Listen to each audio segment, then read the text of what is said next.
अब बात बाइबल की तरफ करता हूं और बहुत ज्यादा नहीं गहरा ले जाऊंगा। मैं आराधना बहुत अच्छी की है और समय थोड़ा आगे जा रहा है।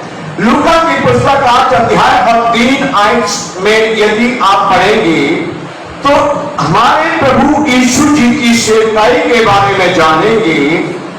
यहां पर आप पढ़ेंगे कि बहुत सी स्त्रियां यीशु जी की सेवकाई में सहयोग करती थी। यहां यूहन्ना 8:3 में लिखा है कि योअन्ना, सुसन्ना और बहुत सी अन्य स्त्रियां अपनी संपत्ति से उसकी सेवा में सहयोग करती थी। हालेलुया।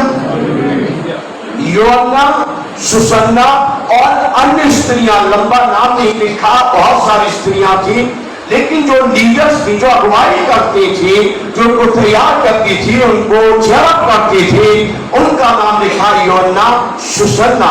और बहुत सी अन्य स्त्रियां अपनी संपत्ति से प्रभु यीशु की सेवा में योगदान करती थी।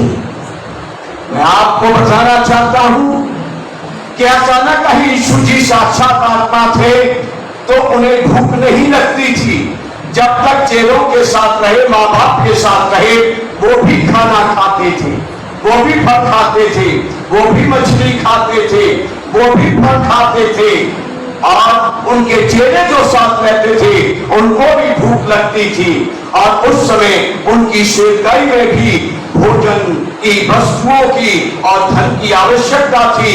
और ये बहुत सी स्त्रियां और पुरुष भी होंगे, लेकिन यहाँ लूका ने स्त्रियों की तारीफ की, क्योंकि स्त्रियां उस समय ज्यादा आगे नहीं आती थी जैसे आज आती हैं। स्त्रियों की तारीफ करते हुए कहा कि बहुत सी स्त्रियां धन संपत्ति के द्वारा प्रभु यीशु की सेवा में सहयोग किया करती थी और उस सहयोग से सेवकाई बढ़ती जा रही थी। उस सहयोग से गांव-गांव, शहर-शहर, बस्ती-बस्ती परमेश्वर का नाम फैलता जा रहा था।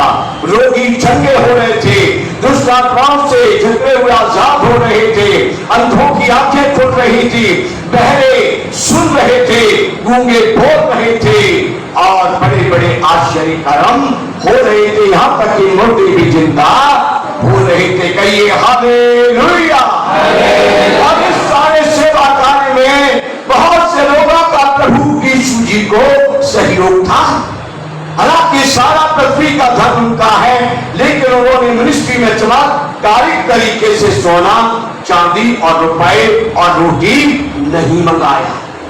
वो सब जैसे हमारे लिए प्रबंध हो रहा है, ऐसे ही सब प्रबंध